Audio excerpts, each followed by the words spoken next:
लोकसभा चुनाव में लगभग 90 दिन बचे, ऐसे में एक बार फिर आरक्षण का मुद्दा देश में गर्मा रहा है। कल ये बिल लोकसभा में पारित हो गया बहुमत के साथ। आज ये बिल राज्यसभा में पेश होना था, जिसको लेकर अभी चर्चा संसद के अंदर चल रही है और विपक्ष का मानना है इस बिल को पार्लियामेंट संयुक्त कमेटी के पास भेजा जाए, लेकिन मोदी सरकार चाहती है कि ये बिल जल्द से जल्द कानूनी जामा पहना जाए। ऐसे रिजर्वेशन का एक बिल आया है सामान्य वर्ग के लिए, तो 10% जो एक रेशियो रखा गया है, ऑलरेडी 50% तो ऑलरेडी है और विपक्ष का ये आरोप है कि 50% से अधिक नहीं दे सकते हम संविधान में। तो ये जो बाकी 50% बचता है उसमें से भी ये निकाला गया है कि किनको एक्चुअल में ज़रूरत है। तो जो ऑलरेडी 50% है उसको छेड़ा नहीं जा रहा है, जो बाकी बचा हुआ है उसमें से जो एक्चुअली में हकदार हैं, जिनके पास आर्थिक आधार इसीलिए बनाया गया है इसका कि जो बहुत गरीब तबका है लेकिन सामान्य वर्ग में आता है अपनी जाति के कारण, उसे आर्थिक आधार पर ये आरक्षण दिया जाएगा। तो ये समाज में एक बहुत बड़ी पहल होने वाली है। मैम, एक गरीबी का पैमाना क्या है सरकार की नज़र में?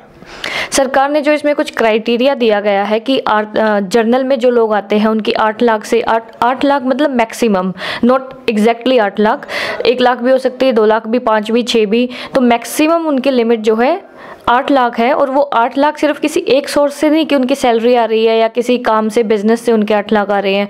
उनके पास जितनी प्रॉपर्टी है, सारी प्रॉपर्टी से टोटल इनकम उनकी अगर 8 लाख से कम है तो उन्हें ये आरक्षण का फ़ायदा मिलेगा। जैसे बिल आज राज्यसभा में है, क्या आपको लगता है, क्योंकि आपका बहुमत तो नहीं है और जो विपक्ष लगातार मांग कर रहा है कि संयुक्त कमेटी के पास भेज दिया जाए बिल, देखिए ऐसा मान सकते हैं हम कि इस बिल को लेके राज्यसभा में विपक्ष जैसे 3 तलाक पर राजनीति करता आया था, वैसे खुल के राजनीति नहीं होएगी और आशा करते हैं कि उनको पास करेंगे, क्योंकि ये समय की ज़रूरत है। जैसे कि संविधान का आर्टिकल अनुच्छेद 368 भी कहता है कि देश काल परिस्थिति के हिसाब से संविधान में बदलाव किया जा सकता है। तो उसी के तहत अनुच्छेद 15(4) और 16(4) में ये वर्ड जोड़ा गया कि आर्थिक आधार पर हम आरक्षण दे सकते हैं, तो इसीलिए वो किया गया है। बसपा सुप्रीमो मायावती ने आरोप लगाया अपना समर्थन देते हुए, कहा हालांकि उन्होंने कि सरकार का एक चुनावी एजेंडा है, एक जुमला है।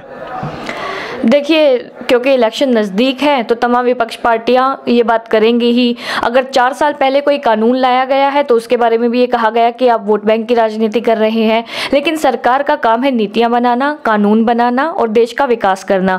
तो सबका साथ सबका विकास में ये एक बहुत अहम कदम है। विपक्ष का काम है वो कहेंगे तो कहते रहें। सामान्य वर्ग में कौन लोग होंगे?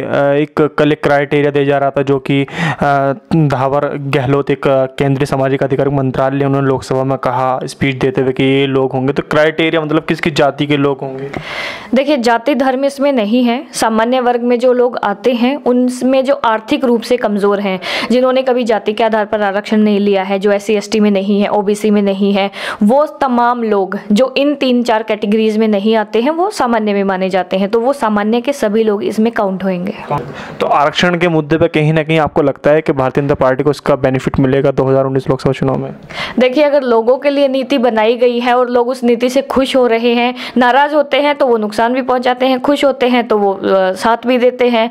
तो अगर वो खुश होंगे तो साथ देंगे इस चीज़ को। मोदी सरकार लगातार विपक्ष को इस बिल पर सहमति बनाने के लिए बात कर रही है, लेकिन विपक्ष इसे संयुक्त कमेटी के पास भेजने को लेकर विचार कर रहा है। कुछ पॉलिटिकल पार्टी ने कहा है कि मोदी सरकार का एक चुनावी एजेंडा है, सिर्फ वोट मात्र पाने का एक चुनावी जुमला है। मैं तंजीम राणा, वीडियो जर्नलिस्ट आनंद के साथ, नई दिल्ली, वी न्यूज़।